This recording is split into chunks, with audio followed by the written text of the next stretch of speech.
Welcome to the Deep Dive. Today we are tackling, well, a huge topic.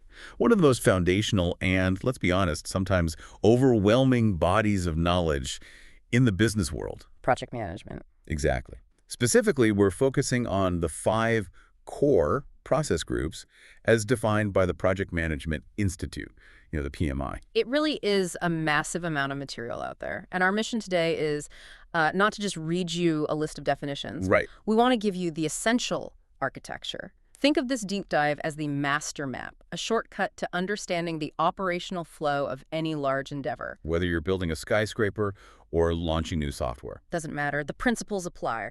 We're providing the essential roadmap to understanding how successful organizations really structure and manage complexity step by step. And we know a lot of you listening are already in the field, so we want to go beyond just the basics and really focus on the utility of this framework, the why. Exactly. And to start, we have to be super clear on what we're even managing. A project is, by definition, a temporary endeavor undertaking to create a unique product, service, or result. And that word temporary is so critical. It's what defines the project's boundary. It's everything. Temporary doesn't mean it's short, of course. No, not at all. It just means it's finite. It has a definite start and a definite end. And that end is reached not just when the objectives are achieved, but, well, sometimes it's when they can't be achieved. Before the funding runs out. Or the need for it just disappears. It's an exercise in focused, non-recurring work. And the value proposition for doing this, for implementing the structure, is just immense. We've all seen the headlines about, big organizational failures. Oh, yeah. Poorly managed projects are financial black holes. They lead to devastating cost overruns, missed deadlines, poor quality. And maybe worst of all, a loss of reputation and stakeholder trust. That's the one that's hardest to get back. So the 5 process groups: initiating, planning, executing, monitoring, and controlling, and closing, they are the framework designed to impose some control, right, to increase predictability. And to optimize how you use your resources, all while you're juggling these competing constraints. Scope, quality, schedule, costs, resources. It's the mechanism for moving an organization from where it is now to where it wants to be. And we should probably highlight right at the top that, while we're going to present these groups sequentially, They're not linear at all. not in the real world, no. They interact with every phase of a project's life cycle. You're constantly iterating. We'll show you the basic structure, but you have to remember that planning might feed into execution, Which then might trigger a control activity. which forces you right back into planning. It's a cycle. That's just the nature of complexity. Yeah. Okay, so let's unpack this.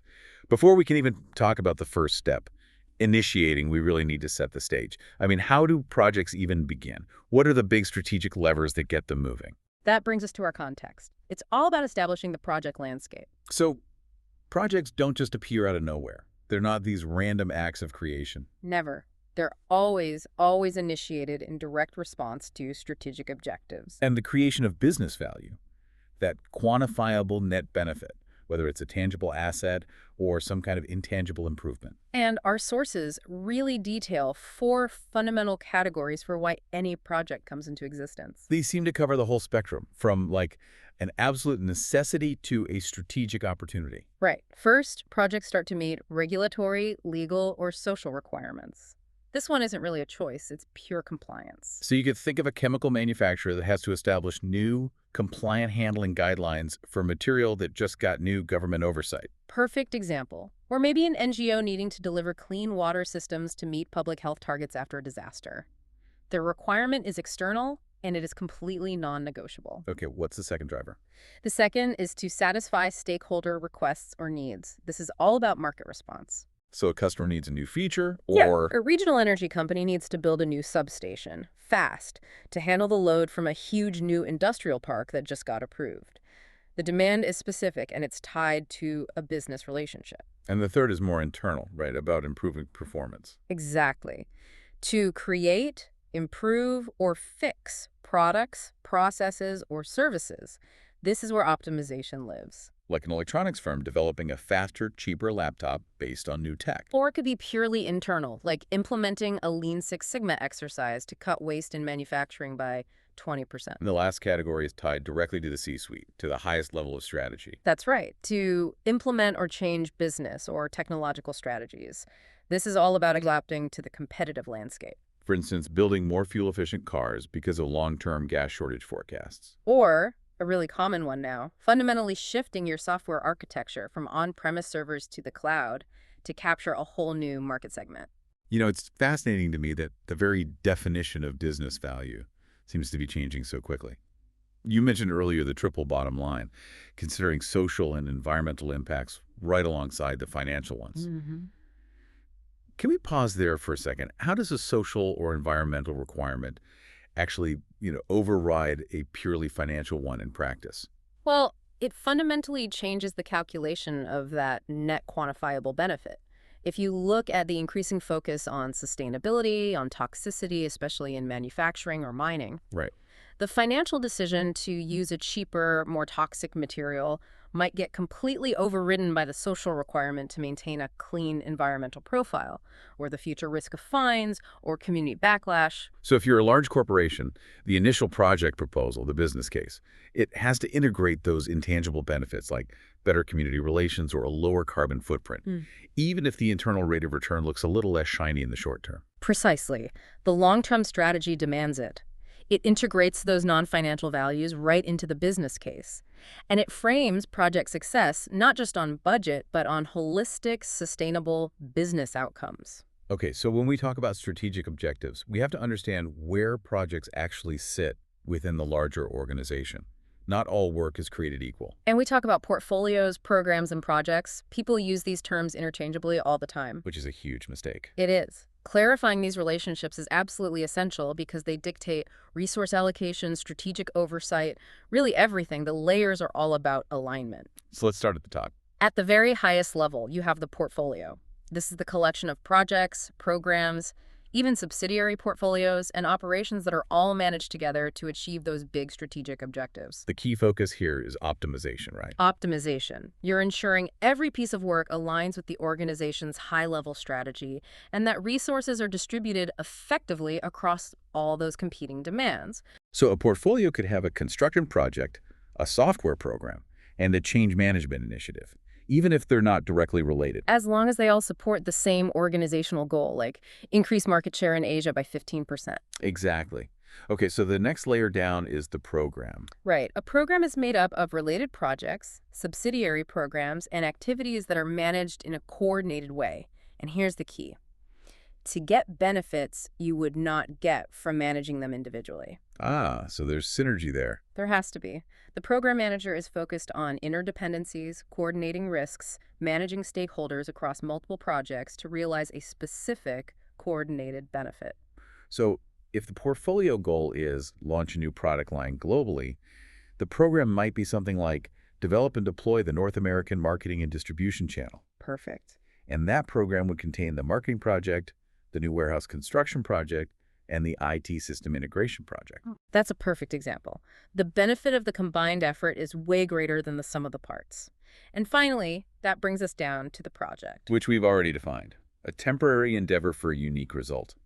The project scope is detailed, and it gets clearer as the work progresses. What we call progressively elaborated, and its scope is much, much narrower compared to the overall program or portfolio. You know, understanding this hierarchy seems like the first step in a successful initiation. If the project isn't aligned with the program, or the program isn't aligned with the portfolio, Then the project manager is being set up for failure from day one. It's that simple. Okay, so to really understand how a project operates within this hierarchy, you have to look at the environment it lives in.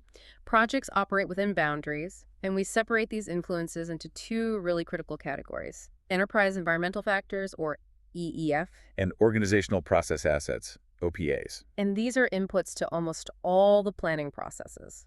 EEFs and OPAs, they sound like, textbook terms, but they're incredibly practical. EEFs are the external and internal conditions that influence or constrain the project, And they're things the project manager just has to live with. You can't really change them. not from within the project anyway. Exactly. Let's look at internal EEFs first.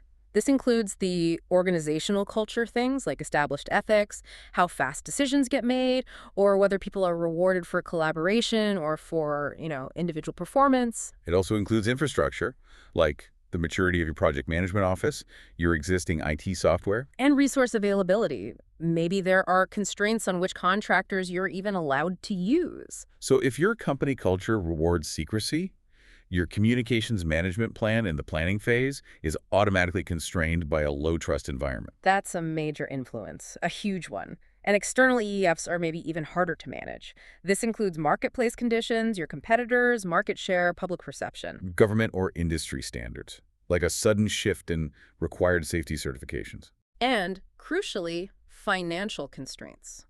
Things like currency exchange rates or interest rates that might totally affect the cost of your external financing. So if you're planning a big international construction project, a sudden spike in the exchange rate for the local currency is an EEF that immediately just blows up your cost estimates. And forces you right back into the planning process group. It's a constraint you have to acknowledge and build contingencies around. Okay, so contrasting with these constraints are the organizational process assets, the OPAs. These are the internal assets. This is the organization's memory and its institutional wisdom. So OPAs are the good stuff, the internal knowledge you can leverage. They are. They're the templates, the standards, the processes, and most importantly, the organizational knowledge repositories. This includes historical info, lessons learned from previous projects, old schedules, risk data, financial performance data. Like earned value records. Exactly. And unlike EEFs, the project team can and absolutely should update and add to the OPAs, especially when the project formally closes. That makes the closing group so much more than just a wrap-up.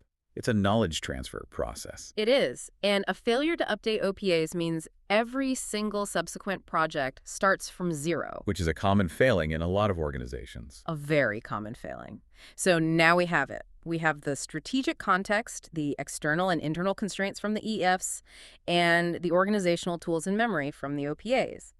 The stage is set to actually start the work. We've laid the foundation. Now let's get into the structure that governs all the project work.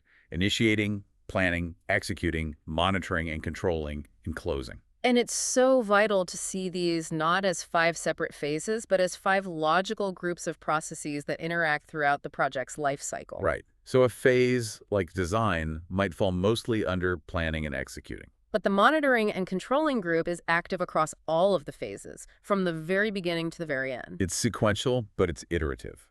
A project might complete its initiating processes, move heavily into planning, but then, halfway through executing, a major risk happens. And it forces them to iterate right back to planning to refine the scope or the budget. Let's start at the very beginning. Group 1, initiating.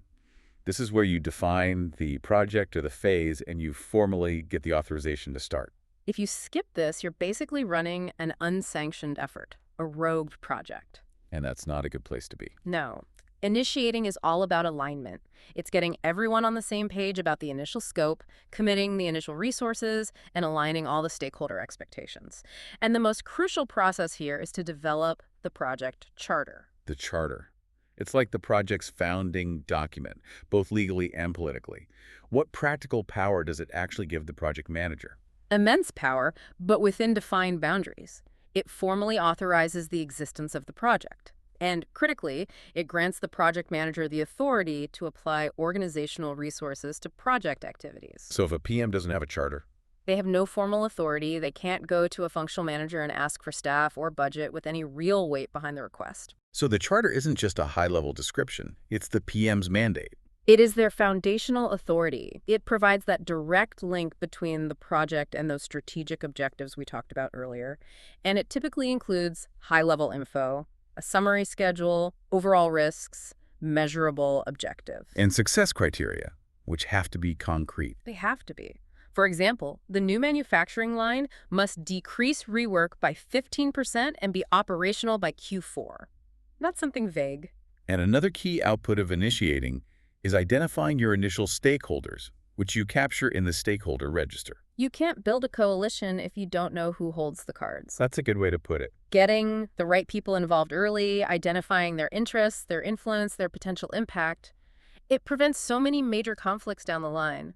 A failure in the initiating process often means the project is solving the wrong problem. Or solving the right problem for the wrong people. Also a disaster. Okay, now here's where it gets really, really important. Planning is not a single activity you do once. It's this ongoing, living process, and it makes up the vast majority of the project manager's intellectual heavy lifting. So let's move to group 2, planning.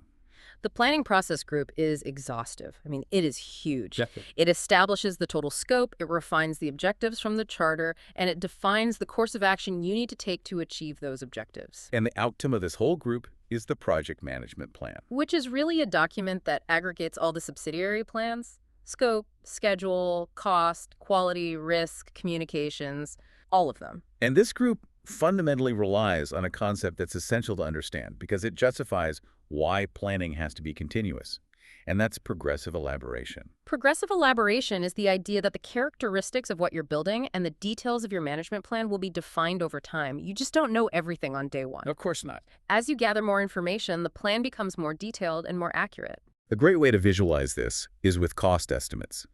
In the initiating phase, you might have a rough order of magnitude estimate, a ROM. Maybe it's only accurate to, what, plus 75% or minus 25%? Something like that, it's a ballpark.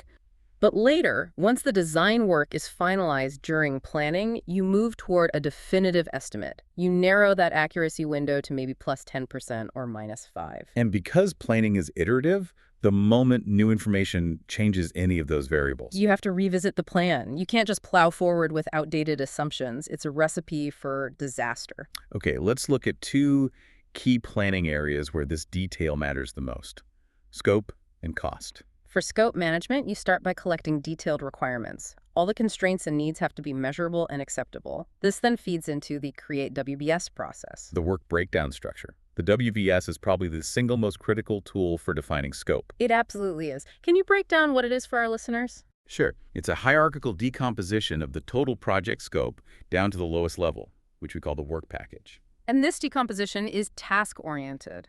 It defines what is delivered, not how it's done. And it must strictly adhere to the 100% rule. The 100% rule sounds simple, but it is the ultimate scope control mechanism. It really is. It states that the sum of the work packages at the lowest level has to equal 100% of the project work. And the project has to include no extra work. So if it's not in the WBS, it's not in the project scope, period. That clarity, which is often captured in the accompanying WBS dictionary that defines each work package in detail, it prevents that insidious scope creep that just undermines so many projects. Okay, moving to cost planning. We estimate costs for those work packages, and then we determine the budget. But the budgeting step, I think it needs some clarification, especially around reserves. This is a really common area of confusion. When we add up all those estimated costs, we establish the cost baseline. And the cost baseline is the approved time phase project budget.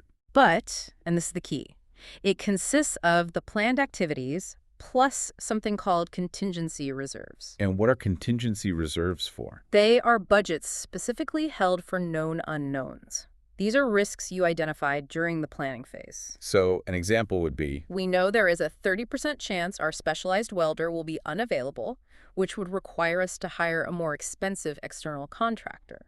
You budget for that specific risk event. and those reserves are part of the scope baseline and generally controlled by the project manager. Right. If those identified risks actually happen, the PM can release those contingency funds. But there's another layer of reserve. The management reserve. Right. This is budget held for unknown unknowns, things you could not possibly have foreseen. Like a sudden massive regulatory change or a major geopolitical event. Exactly. This reserve is kept separate from the cost baseline and is generally controlled by management or the sponsor, not the PM. To get access to it, you need a formal, integrated change request. That distinction, known unknowns versus unknown unknowns, is so vital for understanding project control and risk management. And risk planning itself is highly proactive. We start with plan risk management, deciding what level of effort is proportional to the project's importance. Then we identify risks, we analyze them, and we plan responses. And those responses have to be appropriate, cost-effective, realistic, and assigned to a specific person who owns it. And we're not just planning for negative risks, for threats, are we? Absolutely not. That's a common mistake. Project risk also includes opportunities, positive risks. So for threats, we might use avoidance or mitigation or transference, like getting insurance. But for opportunities, We might use exploitation, taking steps to guarantee the opportunity happens, or enhancement, increasing the probability or impact, or maybe even sharing the opportunity with a third party. Planning for risks means you insert these response activities and resources directly into your schedule and budget. So once that project management plan is robust, detailed, and signed off, we move into the heaviest phase where the majority of the budget gets consumed. Group 3, executing. The executing process group is the deployment phase. It involves coordinating your resources, performing the defined work, generating the deliverables, and managing stakeholder engagement according to the plan. This is where the project manager is running the day-to-day operations. Absolutely. This is the doing group, but it requires continuous management, especially around quality and resources. Let's start with quality. It's so much more than just a final inspection at the end. Oh, definitely. Managed quality involves translating the quality plan into executable activities. This is about quality assurance, ensuring the processes you're using to build the product are correct and adhering to standards. And continuous process improvement. Right. You're building confidence during execution that the future output will meet requirements, rather than waiting until the end to find out that it doesn't. And execution means acquiring and developing the team. Acquire resources often involves some pretty intricate negotiation. Especially in matrix organizations where the functional manager controls the resources, not the project manager. Resource conflicts are pretty much inevitable. They are. The PM has to navigate constraints like internal versus external procurement, geographic distribution, especially with virtual teams, and existing labor agreements. And if a key engineer was pre-assigned during the charter stage, the PM needs to make sure that person is actually available and ready when the work starts. It sounds simple, but it often isn't. And once you have the team, you have to ensure they're high-performing. Developed team focuses on improving competencies and team interaction. And reducing attrition, which is so important during those inevitable periods of conflict. Conflict is a given, which is why team development models are so important. We often reference the Tuckman ladder, which gives us insight into the behavioral stages a project team typically goes through. Let's use that as a memorable anecdote for the listener. It really brings it to life. Okay, so think about a team that's just been assembled for a complex technical upgrade. First, they are informing.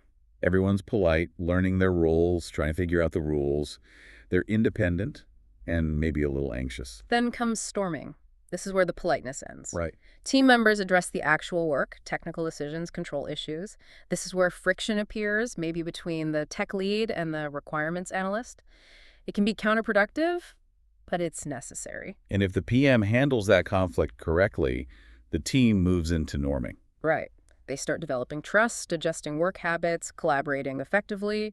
They realize they need each other to succeed. Which leads to performing, the ideal state, a cohesive, interdependent unit that solves problems smoothly without constant oversight. And the fifth stage, adjourning, happens during the closing process group. The team completes the work and moves on. Understanding that storming is a natural part of the process helps the PM lead through it rather than trying to shut down all conflict. Which is actually vital for good decision-making. Absolutely. And the PM also has to deal with resources outside the organization. This means the executing phase includes significant procurement management. The process here is conduct procurements. This is where you're receiving seller bids, analyzing proposals, and awarding contracts. And the type of contract you choose here carries really significant risk implications. It does. I mean, consider the difference between a fixed-price contract and a cost-reimbursable contract. With a fixed-price contract, the maximum risk is on the seller. They agree to a final price no matter what their costs are. You use this for well-defined scope where you don't expect a lot of changes. And conversely, a cost-reimbursable contract is often used when the scope is less defined or it's high risk. The buyer pays for all the allowable costs plus a fee, their profit. And that means the risk shifts largely to the buyer because the final cost is unknown. Choosing the wrong contract type, say, using a fixed-price contract for highly experimental R&D is a guaranteed way to introduce conflict, change requests, or total failure. Wow. Okay, and finally, during execution, the PM has to actively manage stakeholder engagement. This is all about implementing the strategies you designed back in the planning phase to meet stakeholder expectations and foster their participation. Because stakeholders are dynamic. Just because you engage them effectively in the beginning Doesn't mean their needs haven't shifted during execution. The PM needs to continuously communicate, address issues, manage expectations, and make sure that political and personal dynamics don't derail the actual technical work. That sounds like a lot of plates to spin. So as the plan is being executed, you need a mechanism to make sure you're not just drifting into chaos. And that brings us to Group 4, Monitoring and controlling. The monitoring and controlling process group. You called it the project's continuous nervous system. That's what it is. Its purpose is tracking, reviewing, and regulating progress against the plan. Monitoring is collecting the data. Controlling is comparing actual performance against your baselines, analyzing the variance, and then recommending corrective or preventative action. This is where we have to nail the distinction between just raw observation and actionable insight. And you've laid out this data flow with 3 distinct levels. This systemic flow is so crucial for governance. It starts with work performance data, WPD. This is the raw output, the lowest level of observation you gathered during execution. So things like the reported percentage complete for a task, the actual hours spent. The number of defects found during an inspection, or the physical date a milestone was met, raw facts. But that raw data doesn't mean anything without context. So it then flows into the second level, work performance information, WPI. WPI is WPD that's been processed, analyzed in context, and integrated across different knowledge areas. It gives meaning to the raw numbers. So instead of just seeing 10 defects reported, which is WPD, WPI tells you. The defect status is 10 defects, which is 15% higher than the acceptable threshold for this phase, suggesting a quality assurance failure in process B. Okay. Context and analysis. And finally, that context gets turned into work performance reports, WPRs. These are the consumable, actionable output. WPRs are the status reports, the dashboards, the summary documents that are intended to generate decisions or raise issues or communicate key performance metrics to stakeholders. Like the change control board. Exactly. And the ultimate hub for regulating all this performance is the process. Perform integrated change control. This is the firewall. It protects the project baselines. It's continuous, and every single change request from a stakeholder, a team member, an external event, it doesn't matter. It has to pass through this process. Where it's reviewed, evaluated, and then a decision is made. Approval, deferral, or rejection. Right, and the project baselines are sacred. They require formal approval via integrated change control if they're impacted. We defined them earlier, but let's just restate their importance here. We should. The 3 primary baselines are the scope baseline, the approved WBS in its dictionary, the schedule baseline, the approved schedule model, and the cost baseline, the approved time phase budget, including contingency reserves. So if a change request increases the scope, delays the schedule, or requires spending beyond that baseline, it must go through this formal process, usually supported by a change control board, or CCB. the CCB. Not always the PM's friend, but their necessary oversight. It's the formally chartered group responsible for maintaining the integrity of those baselines. It acts as an impartial governance body.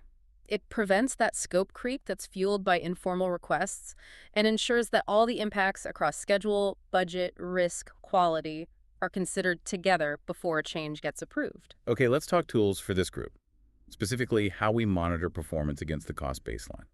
The ultimate analytic tool for this is Earned Value Analysis, or EVA. It is. We have to go beyond just reciting the formulas here. We need to show the listener how it's applied. EVA is the single most powerful tool for project control because it monitors your spending relative to the value of work you've accomplished. It answers the question, how much work have we actually done for the money we spent? And we do that by comparing 3 core metrics. First, plan value, EV. Which is the authorized budget assigned to the work that was scheduled to be completed up to a specific date. What should have been done in dollar terms. Second, earned value, EV. The measure of work actually performed expressed in terms of the budget authorized for that work. This is the value you've achieved. And third, actual cost, AC. The real cost you incurred for the work you performed up to date. Okay, let's use a simple hypothetical to show the power of this. Let's do it. Imagine a task planned to cost $1,000 and be finished by the end of the month. So your PV is $1,000. Okay, makes sense. At the end of the month, we find out we've spent $900. That's our AC. But we've only completed 80% of the work. So our earned value, our EV, is 80% of the budget, which is $800. Correct. Now we calculate the variance. Our cost variance, CV, is EV minus AC. 800 minus 900 equals negative $100. So we are $100 over budget for the work we completed. Not good. Not good. And our cost performance index, CPI, is EV divided by AC. 800 divided by 900 is 0.88. Which means we're only getting 88 cents of value for every dollar we spend. We are immediately flagged as being significantly inefficient. And it doesn't stop there. The Schedule Performance Index, SPI, is EV divided by PV. So 800 divided by 1,000, that's 0.80. An SPI of 0.80 means we're only progressing at 80% of the planned rate. We are behind schedule. So this single analysis gives the PM instant, irrefutable evidence of project health. And it allows them to generate the necessary change requests or corrective actions to bring performance back in line with the baselines. That's truly the engine room of project success. Okay, so once all that executing and regulating is done and the deliverables are produced, we finally reach Group 5. Closing. The closing process group is the formal conclusion. Its purpose is to formally complete the project, a phase, or a specific contract. This group ensures all the administrative loose ends are tied up. And critically, that the lessons learned are captured. Yes. This isn't just about throwing a party at the end. So what are the key administrative closure activities that people often overlook? Well, the PM has to review the charter and the plan to make sure all the completion or exit criteria have been satisfied.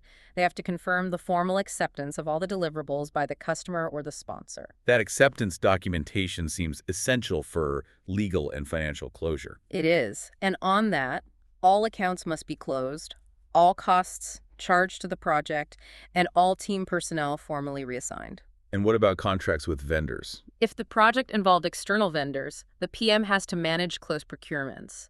This involves completing all contractual agreements, ensuring the seller's work was formally accepted, settling final invoices, and finalizing any open claims or disputes. So until the contract is formally closed, that financial liability might still be lingering. It can. And finally, that critical knowledge transfer step we mentioned earlier. Right, feeding the OPAs. Absolutely. The closing process requires you to elaborate the final project report.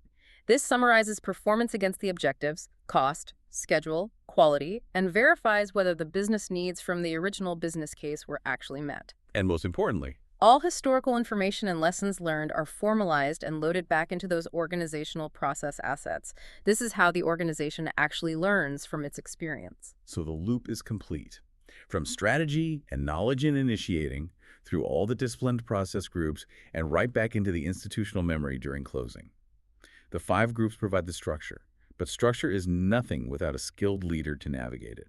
The project manager is involved from the very beginning, right?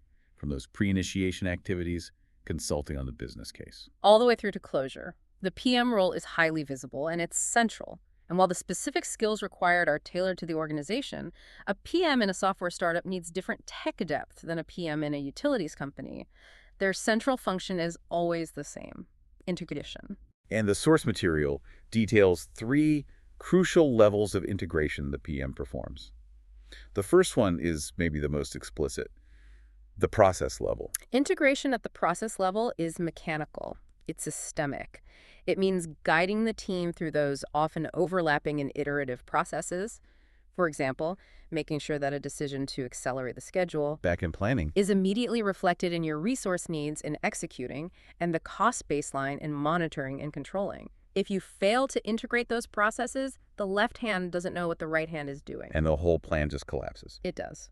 The second level is the cognitive level. This is where the PM's personality and experience really shine. So this is the application of the PM's personal insight, their leadership judgment, their business acumen. It's the art, not the science. It's the PM deciding, based on prior experience, that a particular risk you identify should be mitigated aggressively, even if the statistical probability is low, because the impact would be catastrophic. It's the PM integrating data with their own intuition, Exactly. And the third level is the context level. which involves being aware of the project's unique environment, the social networks, the multicultural aspects. The reality of managing virtual teams across different time zones. The PM has to integrate the work within this new complex reality, tailoring their communication and their leadership style to fit that specific context. And to do that integration function successfully, the PM has to balance 2 really distinct roles: Yeah. management and leadership. It's so easy to conflate the 2. And that differentiation is crucial. Management is about administering and maintaining. It's directing a person using a known set of expected behaviors. So focusing on results, using position power, administering budgets and schedules, it's the system side of things. Right. Leadership, on the other hand, is about developing and innovating. It involves working with others through discussion and debate to guide them.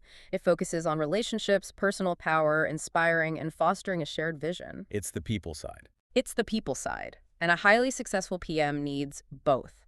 You need the administrative rigor of a manager to maintain the baselines, and you need the relationship skills of a leader to navigate the human dynamics and the innovation required to solve complex problems. And the skill is in balancing them, knowing when a situation calls for clear direction versus empathetic guidance. And the choice of leadership style is another tool in the PM's belt for navigating that human behavior. Absolutely. We talked about different styles. A PM might use a servant leader style, focusing on removing roadblocks for their team, prioritizing their growth and well-being. Where service comes before the act of leading. Or maybe a transformational style, where the PM empowers followers to innovate and challenges them to achieve higher levels of performance through inspiration. Or you might see a transactional approach, focusing heavily on explicit goals, providing clear feedback, and offering rewards for meeting those goals. This is pretty common in highly structured or compliance-driven projects. The key is knowing when to deploy each style to manage the specific situation the team is facing. You know, the research shows that the top project managers, that top 2% that deliver consistently successful results, they distinguish themselves not by superior technical knowledge, But by superior relationship and communication skills, they spend something like 90% of their time just communicating. That 9-to-1 ratio is a clear indicator that project management is a highly social function. Communication involves developing and nurturing informal networks. Those often cross functional boundaries and are way more effective for solving problems quickly than formal reporting lines. It requires constant active listening, a high degree of emotional intelligence, and relentless management of stakeholder expectations. Political acumen, just understanding the informal power dynamics, is paramount. Finally, we have to circle back to the idea that this entire process needs to be adapted. The PM's role requires constant tailoring. Tailoring is non-negotiable because no two projects are identical.